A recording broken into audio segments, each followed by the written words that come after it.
मुश्किल है, बीमार हो रहे हैं यार। इसलिए न्योता दिया क्योंकि चौधरी अजीत सिंह जी ने बात महसूस करी। मैं जानता हूं कि वे चुंबन सबको लगी है जो उन्होंने सरकार ने, आपकी सरकार ने कार दिखाई किसानों के लिए, वे दर्द सबने महसूस किया। आप मेरे को बताओ। लेकिन शायद सबसे ज्यादा चोट इन सारी बातों से चौधरी अजीत सिंह जी को लगी और उन्होंने इसलिए कहा कि ये अमरोहा क्रांति की भूमि रही है, ये धरती किसान आंदोलन की जमीनी रही है, यहाँ हम लोगों की धारणा रही है कि जब जब संकट होगा हम सारी बात भुला करके एक होंगे और इस प्रथा, इस परंपरा को आगे बढ़ाने के लिए आज इस पंचायत में जुटे दूर दराज के इलाकों से, गांव से अपने काम छोड़ करके यहाँ माता बहनें भी आई है, मेरे नौजवान भाई जिनकी हमें आवश्यकता थी, लोकल को भी और किसानों को भी, जिन्हें देखकर ये हमारे टोपी और पगड़ी पहनने वाले पुराने चौधरी चरण सिंह के अनुयायी खुश हो रहे होंगे। आज आप सब आए, मैं अपने और चौधरी अजीत सिंह जी की और पूरे देश के किसान बिरादरी की तरफ से आपको धन्यवाद और आभार व्यक्त करता हूं।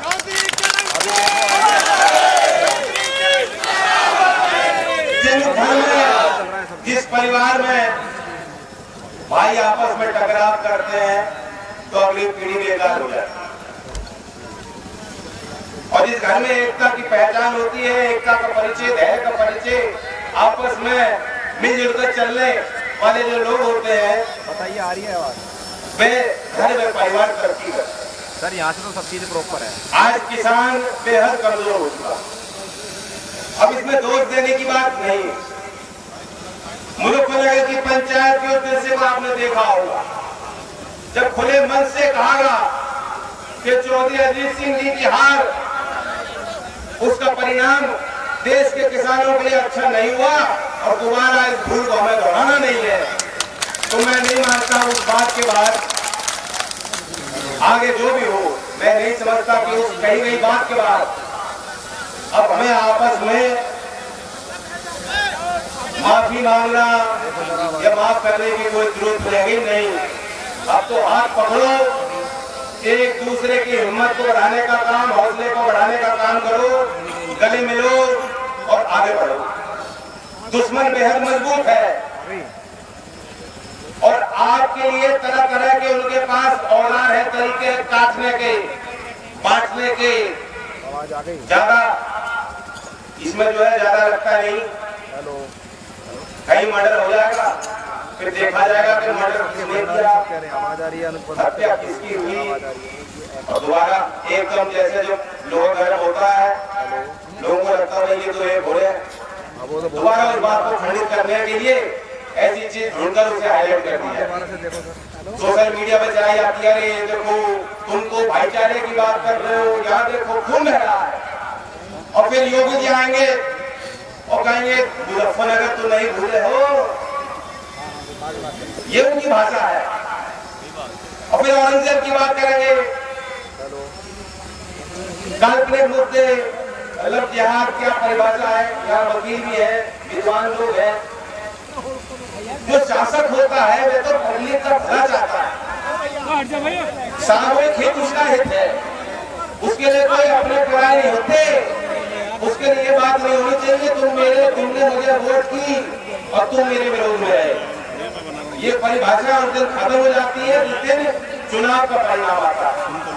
आज आपकी बहुमत बन गई लखनऊ में, 7 साल से दिल्ली में बहुमत की सरकार चला रहे हो।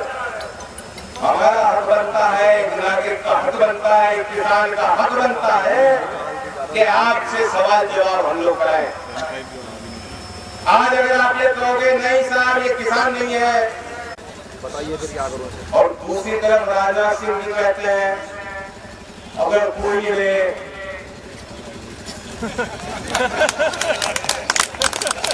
कोई आतंकवादी कहेगा मुझे भाई बात ये बर्दाश्त नहीं, बर्दाश्त क्यों कर रहे हो, क्यों कर रहे हो बर्दाश्त? एक मंत्री साहब है, अब मंत्री नहीं रहे, वो ये कह रहे हैं कि अब ये जो किसानों का मुद्दा नहीं रहा, अब तो राजनीतिक है। जब ये मूल किसान संगठन इस बात को चला रहे थे, 2 महीने से सड़क पे बैठे थे, कभी कुछ बोल लेते, तब नहीं बोला गया। जब तुमने सरकारी गुंडों को भेजा गाजीपुर, और जो सिंगू बॉर्डर पे आपने देखा जो हिंसा हुई है, भड़काई गई है, उसी तरीके से आप वहां भगाना चाहते थे किसानों को, और तब सरकार के उस मुकाबला करने के लिए चौधरी अजीत सिंह जी ने लठ उठा लिया, तब तुम कह रहे हो राजनीतिक है। मतलब इनकी बात का कोई तोड़ नहीं है, चित भी मेरी पट भी मेरी। चुनाव आएगा तो कहेंगे बिरादरी की बात करेंगे। आज जब किसान बिरादरी को, किसान कौम पे संकट है, मंडियां ये खत्म करना चाहते हैं, गन्ने का भाव आपको देना नहीं चाहते हैं, हमारे होनहार बालकों को, नौजवानों को नौकरी नहीं देना चाहते हैं, तब ये गायब हो गए, चुनाव में हो जाएंगे। भाई हम तो थारे हैं, हमें मान लो वोट की बात होती है, धन की बात होती है, और क्या बात।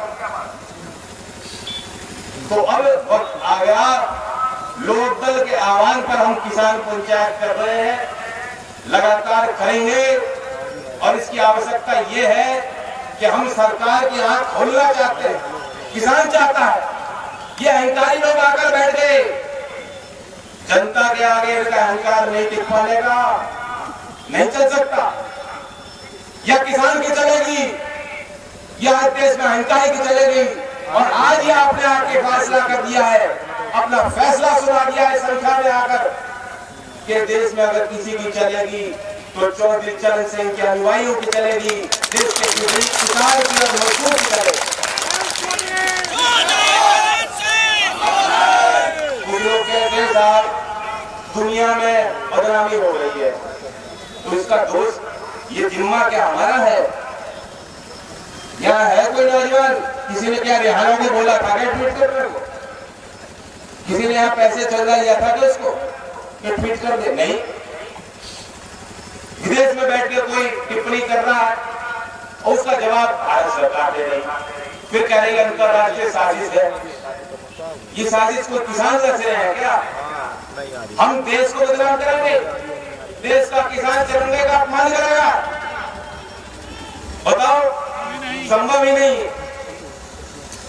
यही गांव में आप देख लोगे, बहुत परिवार मिलेंगे जिनके बच्चे सेना में, उन्हें कोई चिंता, कोई परवाह नहीं है। उन घरों में जहां शहीद होकर हमारे भाई लौटते हैं, उनके आंसू पोंछने में जब जाता हूं, ताज्जुब होता है कितने साहसी लोग हैं। आंसू नहीं टपकते उन परिवारों में भी। वो ये कहते हैं गर्व के साथ कि हमारा बच्चा शहीद हुआ, समाज के लिए हुआ, देश के लिए हुआ, हमारे और बच्चे भी हैं, वो भी यही काम करें। बहुत बड़ी भावना है, देश से जुड़ी हुई भावना है। ये चीज जो है, इनको वही भाषा आती है। जब छात्रों के आंदोलन हुए, उसे तोड़ने के लिए कहा गया ये तो ऐसे है, आतंकवादी लोग हैं, लेफ्टिस्ट लोग हैं, पता नहीं कहां से वो पैसा मिल रहा है, ये तो मोदी की क्रियामत कर रहे हैं। ठीक है, खंडित कर दिया मामला, मुद्दा बदल गया। देश की सड़कों पर एक कानून आया जो उसका विरोध चल रहा था दुनिया देश भर में, अमित शाह जी ने कहा ये तो दूसरे बांग्लादेशी लोग हैं, वह मामला भी खत्म हो गया। लेकिन तुम किसान को कहोगे तुम आतंकवादी हो, तो इस बात का मुकाबला घर घर में, गांव गांव से होगा। ये बात आपकी नहीं चलेगी देश में, हम लोग नहीं चलने देंगे। हिंदू हो, मुसलमान हो, किसी जाति का हो, किसी धर्म को मानने वाला हो, आज एक होकर एक स्वर में इस पंचायत से हम सरकार को एहसास दिलाना चाहते हैं, जिनकी नींद हराम कर रखी है देश के किसानों ने, कि तुम्हारी नहीं चलेगी जिद। जो प्रधानमंत्री देश की जनता के आगे सर झुकाते हैं, जो सरकार जनमत के आगे झुकती हो, उसे हम मजबूत सरकार कहेंगे। 2009 में केंद्र सरकार का प्रस्ताव था, मिली जुली सी बात थी, जो आज हो रहा वही बात हुई थी। केंद्र सरकार ने कहा गन्ने का भाव अब केंद्र की सरकार तय करेगी। अगर राज्य की सरकार करेगी और ज्यादा देगी, FRP हमने बना दिया तो वह बाध्यता हमारी नहीं, सरकार की नहीं, सरकार नहीं देगी पैसा। मिल वाले देना चाहे, अगर उससे ज्यादा उचित है तो राज्य की सरकार देगी। और कुछ 184 रुपए गन्ने का भाव उस वक्त नहीं हुए, किसान ने बात नहीं मानी, राजी नहीं थे इस बात को लेकर। चौधरी अजीत सिंह जी ने आह्वान किया, दिल्ली आपने घेरने का काम किया, चंद घंटों में सरकार छूट गई। अब अनुभव से लोग जानते हैं कि 7 साल से आप इनकी व्यवस्था भी देख रहे हो, इनके पास तो रिवर्स गियर है ही नहीं, ये तो ब्रेक भी नहीं लगाते, चाहे कितने लोग मर जाएं, कितने लोगों को कुचल के आगे चलना पड़े, पीछे मुड़कर देखते भी नहीं है। आपके लिए आंसू नहीं टपक रहे इनके, कोई भावना नहीं जुड़ रही। इस अनुभव को देख लो। अब ये मजबूत सरकार है या वह आपके लिए मजबूत थी, ये भी पहचान करने का वक्त आ गया। जो चौधरी छोटू राम जी ने बात कही थी कि देश के किसानों अपने दुश्मन को पहचानो और अपनी बात रखना सीखो, बोलना सीखो, अब वक्त आ गया है। जो लोग कहते हैं कि राजनीति नहीं होनी चाहिए, कंगना रनौत के इशारे पे राजनीति होगी, एक ट्वीट के आधार पे राजनीति होगी, या गांव-गांव में, गली-गली में, खेत खलिहानों में जाकर किसानों के बीच राजनीति होगी, ये फैसला देश की जनता करेगी और सुनाएगी आपको 2022 में भी और अगले चुनाव में भी।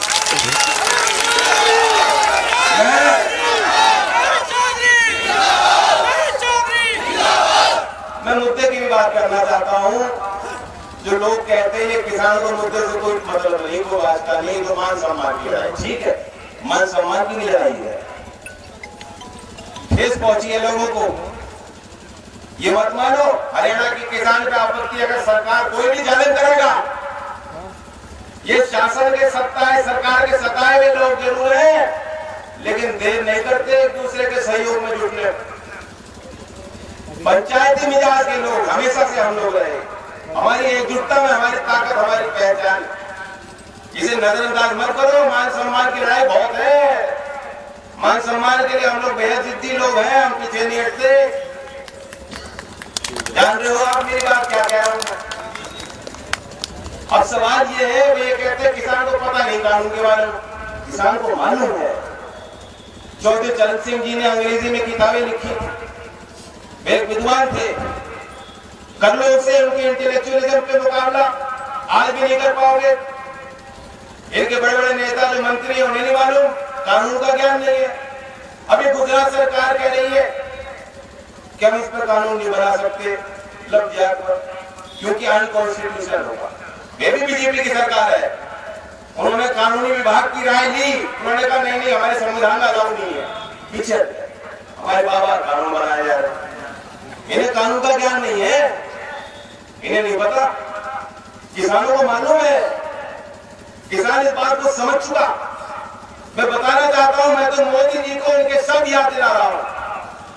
सितंबर 2018 में 9 सितंबर 2018 चौधरी छोटू राम जी की मूर्ति का उद्घाटन प्रधानमंत्री नरेंद्र मोदी जी सांपला रोहतक में कर रहे थे, और वहां उन्होंने कहा कि चौधरी छोटू राम जी ने मंडी व्यवस्था किसानों के लिए बनाई थी, चौधरी चरण सिंह जी से प्रेरित होकर बनाई थी, ये भी लोग जानते हैं। उन्होंने उस एक्ट की बात करें कि मंडी एक्ट उन्होंने बनाया, और अब हमारी सरकार पीएम आशा योजना लेकर आई है, प्रधानमंत्री अन्नदाता आय सुरक्षा योजना। और मोदी जी ने 2 वर्ष पहले की बात है, ये कहा था, दावा किया था कि अगर मंडी पे कोई किसान जाता है उसे एमएसपी नहीं मिलती, भाव में अंतर होता है, तो ये राज्य सरकारों की मदद से उन किसानों को भरपाई सरकार करेगी, ताकि हर एक किसान के लिए कम से कम न्यूनतम समर्थन मूल्य सुनिश्चित हो सके। ये कोई वादा नहीं था, ये घोषणा थी। इसकी योजना तैयार उन्होंने की, 2018 वर्ष के बजट में उसकी शुरुआत की, और सितंबर के महीने में जाके घोषणा करी, रोहतक से आह्वान किया किसानों को कि हमने स्वामीनाथन आयोग के फॉर्मूले को मान लिया है और अब तो हम एमएसपी भी हर एक किसान को देंगे। क्या हुआ? चाहे मुंजी ले लो, बाजरा ले लो, मक्का ले लो, जिन पे एमएसपी सरकारी रेट की घोषणा होती है, यहाँ सब किसान बैठे हैं। मैं तो आप इसे पूछना चाहता हूँ, जो मंडी पे आप जाते हो, क्या किसानों को एमएसपी भी मिल रही है? इन्होंने जो योजना पीएम आशा चलाई, पहले वर्ष में उन्होंने 1400 करोड़ का आवंटन किया। 1400 करोड़ बहुत कम था, आपको मालूम है, लेकिन उस वर्ष में कितना खर्च कर पाई सरकार? 0। 1 रुपया खर्च नहीं किया। वहां चौधरी साहब की मूर्ति लगानी थी चौधरी छोटेराम जी की, तो किसान याद आ गए, घोषणा की बात कर दी, योजना की बात कर दी, चलाएंगे। चलो अगले वर्ष, जो पिछला वर्ष था वित्त वर्ष, उसमें उन्होंने 1400 करोड़ से बढ़ाकर 1500 करोड़ बजट कर दिया। 1500 करोड़ बजट था पीएम आशा के लिए। कितना खर्च किया? 321 करोड़। 1500 दे रखा है, 321 रुपए खर्च कर पाए। और अभी बजट पेश हुआ है, लोगों का ध्यान नहीं गया होगा, पीएम आशा योजना का बजट उन्होंने काट के 1100 करोड़ काट के 400 करोड़ माफ कर दिया। आज सरकार कह रही है नहीं, हम एमएसपी को टच नहीं करेंगे, एमएसपी तो मिलेगी, 1.5 गुना मिल रहा था लागत का, हम दे रहे। क्यों किसान बरगा रहे हैं कि किसानों को लोग एमएसपी तो दे रही सरकार, बजट आप काट रहे हो। एमएसपी हमारे अनुभव है, किसानों के अनुभव है, मिल नहीं रही। आप कह रहे हो सुधार के लिए कानून बनाएंगे, किसान कह रहे हैं हमें एमएसपी दे दो, कानूनी अधिकार बना दो, जो किसान जाएगा उसे कम से कम एमएसपी मिलनी चाहिए। सरकार कह रही है सब वो तो संभव नहीं। बातचीत करना चाहो तो बातचीत कर रहे हो। अब चौधरी साहब ने नेहरू जी का मुकाबला किया था, तब रोक दी जमीन, जमींदारा का खात्मा करके काश्तकार को जमीन दी थी। भूमि अधिग्रहण कानून बदलना पड़ा, उसके लिए लोगों ने कुर्बानियां दी। मैं एमपी में बना, मैंने वहां प्रस्ताव रखा, केंद्र ने कानून लिया है जो किसानों के फायदे का कानून था। उसमें प्रावधान था कई गुना जो सरकार रेट का भाव किसानों को मिलेगा। सबसे बड़ी बात थी जबरदस्ती नहीं हो सकती, किसान सहमत होगा तब जो है जमीन आपकी विवादी सूची की जाएगी, अपारी की जाएगी, वरना कोई सरकार आ जाए नहीं ले पाएंगे। सहमत थे किसान, राजी थे किसान। विकास भी नहीं रुक रहा था कहीं, तो किसान को पता है उनकी जो परिस्थितियां हैं, बहुत किसान तैयार थे इस बात को, अगर विकास के लिए जमीन चाहिए हम दे दें, भाव भी मिल रहा है। ठीक बताओ, तो गलत बात कह रहा हूँ, यही है ना बात। सबसे पहले वो कानून छेड़ना चाह रहे।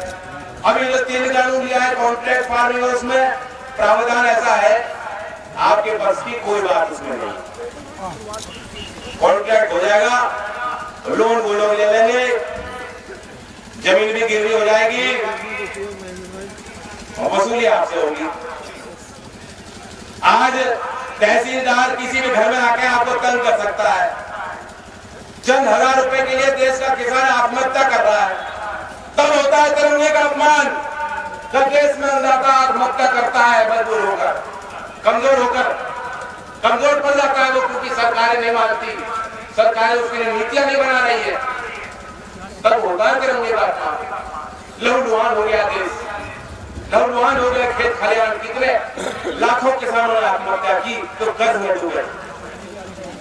अभी एक आरटीआई के जवाब में सरकार ने इस बात को माना है 2020 मार्च के महीने तक जो देश में 100 सबसे बड़े विलफुल डिफॉल्टर है। विलफुल डिफॉल्टर का मतलब जो जानबूझकर बैंक से पैसा लेते हैं, कर्जा ले लेते हैं, वापस नहीं चुकाते। किसान की बात नहीं हो रही, बड़े बड़े पूंजीपति लोग, बड़े बड़े लोग हैं सारे, कहीं तो साइड हो यार हल्के से भैया, हाँ हल्के साइड, 2 तुल में मोदी है। वो 100 लोगों ने उनका 62,000 करोड़ रुपए, ये जो फकीर बनते हैं, ईमानदार बताते हैं अपने आप को, इन्हीं लोगों ने वो लोन राइट ऑफ कर दिया। उसमें देर नहीं लगी, कलम चला दी। अब कह रहे हैं हम तो भाई एक टेलीफोन लगा लो, हम तो किसानों के लिए हाजिर हो जाएंगे। किसी पे है क्या मोदी जी का नंबर? कहां लगा है फोन?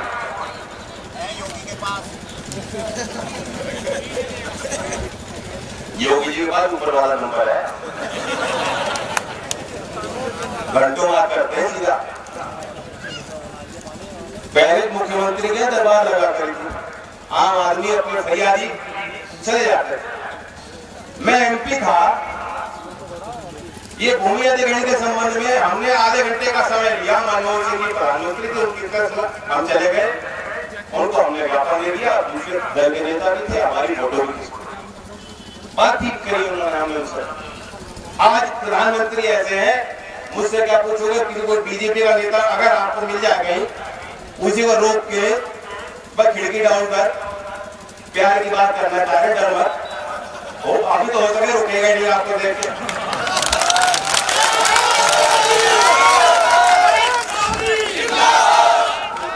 इनकी मंशा प्रधानी के चुनाव नहीं करा पा रहे, ये पीछे हटते थे, वोट ने कैसे कराओ, उनका भी इलाज कर देना। अभी फिलहाल रोक के उनसे ये पूछो, भाई तुम्हारी मुलाकात अपने प्रधानमंत्री से होती है क्या? मानो हम आपको दे दे एप्लीकेशन, आप प्रधानमंत्री के कक्ष में जाकर उनके साथ खड़े होकर एक तस्वीर खिंचा के दिखा दो। ये बीजेपी वालों का आप कहो, भाई तुम बड़े बनते हो नेता, बड़ी तोप बनते हो, तुम्हारी सरकार चल रही है, आज भी हम लोग कमजोर क्यों है? बिना वोट के नहीं बनी सरकार, गांव वालों ने वोट दी है। अब कुछ लोग मुझसे नजर चुका है, कोई बात नहीं, ये होगी। मैंने पहले भी कहा मुजफ्फरनगर से सारी बात ऐलान हो गया, कोई बात नहीं, अब आगे की ओर देखेंगे। लेकिन आपका हक बनता है इन पे, भले वोट ना दिए उनको, तब भी हक बनता है। आज इन बीजेपी वालों को कहो भाई तुम बड़े पदाधिकारी हो, एक बात हमारी मान लो, हमें ये कानून नहीं चाहिए है। कोई जिसे कानून चाहिए, 3 कानून लगाए, नहीं चाहिए ना। और हमें भाव चाहिए, गन्ने का भाव घोषित करो और मंडी में किसान को एमएसपी दो। ये ठीक बात है कि नहीं? हाथ खड़ा कर दो सर। हमारा मुख्यमंत्री कैसा है? रुक जाओ अभी।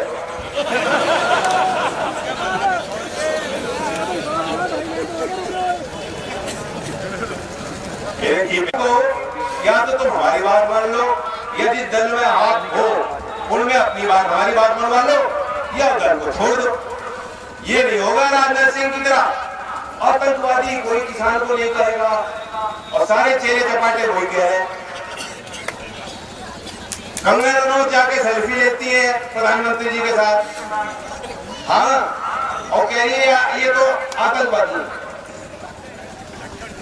नौजवानों फिल्म देखना बंद कर दो, कोई जरूरत नहीं।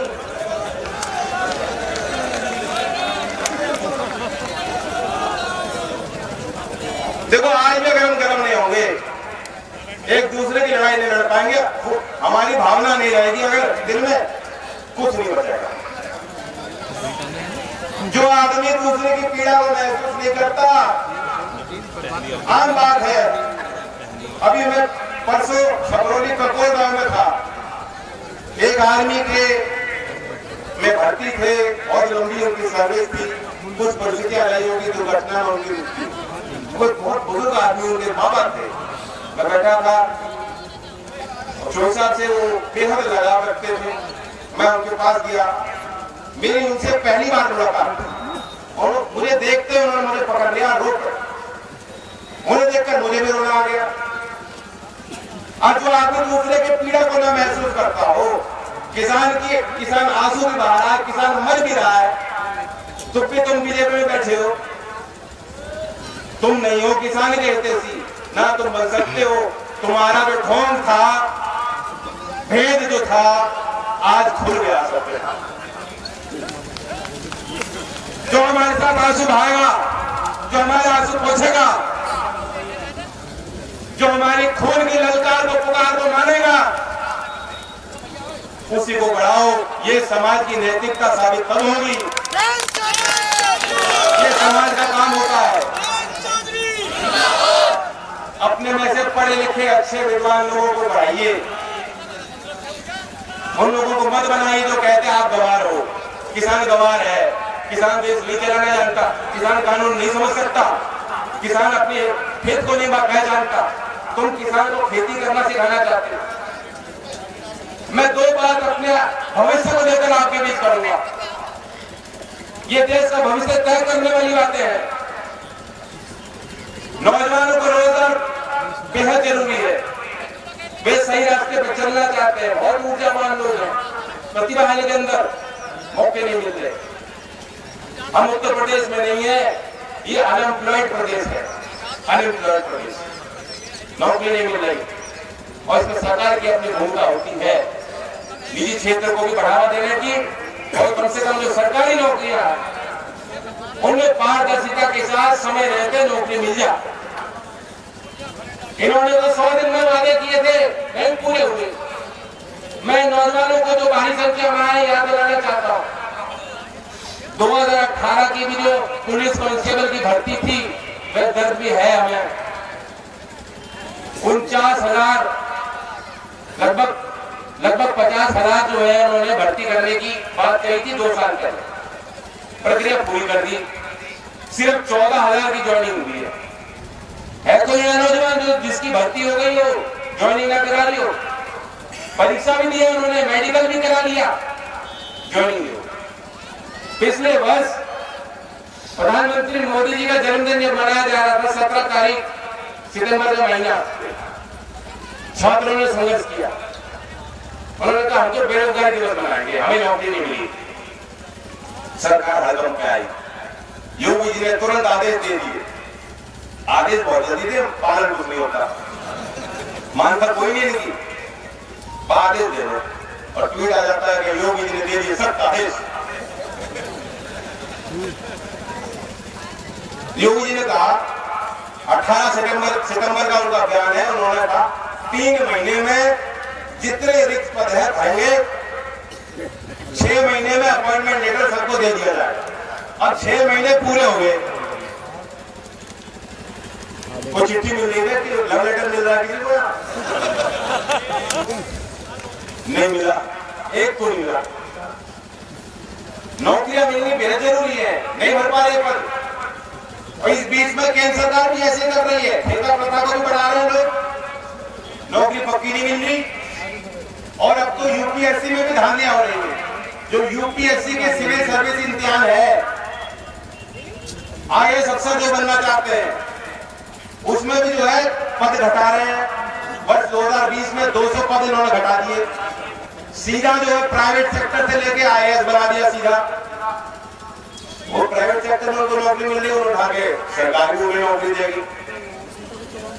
अभी पिछले सप्ताह की बात है, 30 ज्वाइंट सेक्रेटरी और डायरेक्टर के पदों को सीधा उन्होंने एडवर्टीजमेंट किया है, सीधा प्राइवेट सेक्टर से लेंगे। आईएएस के पद घटा दिए, पद में भर्ती नहीं, सरकार पे कहती है हमें कमी पड़ रही है, हम वहां से लेने पड़ेंगे। एलआईसी बेचेंगे, रेलवे बेचेंगे। ये बजट में तो लोग टिप्पणी कर रहे थे ओएलएक्स का बजट था, सरकार का बजट, यही समझ नहीं आ रहा। दूसरी बात है स्वास्थ्य को लेकर, क्योंकि हमें बजट पेश हुआ है, ये विश्लेषण करना जरूरी है। कुपोषण की भारी समस्या है, माता बच्ची समझती है इस बात को। 5 साल से कम बच्चों की जो स्थिति है, कुपोषण के शिकार हो रहे हैं। पिछले वर्ष इन्होंने पोषण मिशन का अभियान की शुरुआत करी थी सरकार ने, बहुत बैठबाजी के साथ शुरुआत की थी, बेकार साबित हुआ। अभी राष्ट्रीय स्वास्थ्य सर्वेक्षण वर्ष 2019-20 के आंकड़े आए हैं। जो बच्चा कुपोषित हो जाएगा, उसकी शारीरिक क्षमताएं, मानसिक क्षमताएं कभी विकसित नहीं हो सकती, फिर कभी उसकी किसी भी रेस में वो नहीं मुकाबला कर पाएगा। 50% हमारे बच्चे ऐसे हैं, गांव देहात में भारी समस्या है। उन्होंने इस बीच में आंकड़े खराब आ रहे हैं, सरकार ने 5,000 करोड़ इसी बजट में बजट घटा दिया। आईसीडीएस योजना, जो समन्वित बाल विकास योजना है, उसका बजट 5,000 करोड़ से घटा दिया है। मिड डे मील स्कीम, उसका बजट घटा दिया। एक तरफ कह रहे हैं आंगनबाड़ी कोरोना वॉरियर थी, बहुत सेवा करी था उन्होंने, और बजट सरकार घटा रही, वहां कैंची चला रहे। तो किसान की बात होगी, कैंची चलाएंगे। देश की नौकरियां होंगी, उसमें कैंची चला देंगे। सरकारी विभाग में कैंची चला रहे हैं, बेगनी पड़ेगी सारी। भविष्य कैसे चलाओगे? तो अगली बार जब वोट की बारी आएगी, कैंची चला देना, कैंची।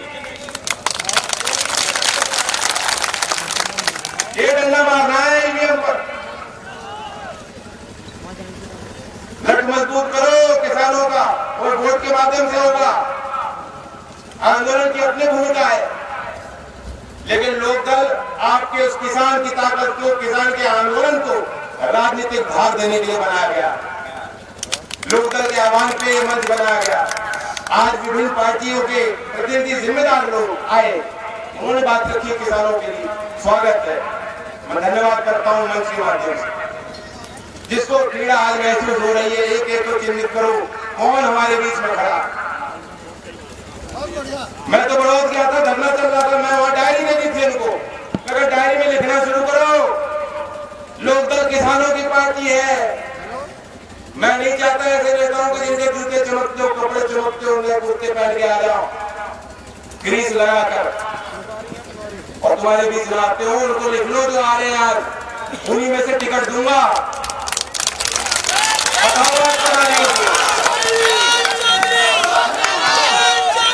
और मैं सभी पार्टियों को कहता हूँ, मैं तो बीजेपी वालों को न्योता दे रहा हूँ, लौट लो घर, वहां नहीं चलेगी आपकी दुकान।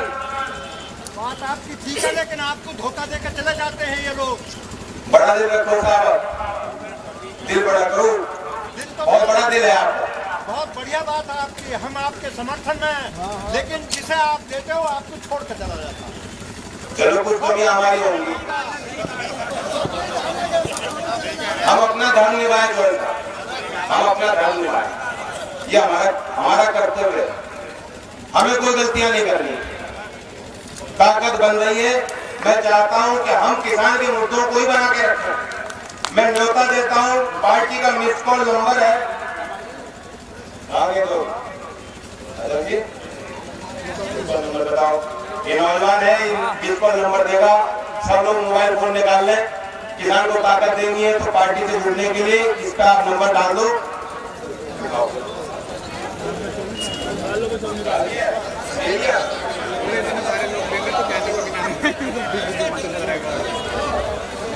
9024 882 882 मिला दो कॉल। मोदी जी नंबर नहीं देंगे, मैंने दे दिया। ठीक है साहब, धन्यवाद। नारे लेंगे, जय जवान।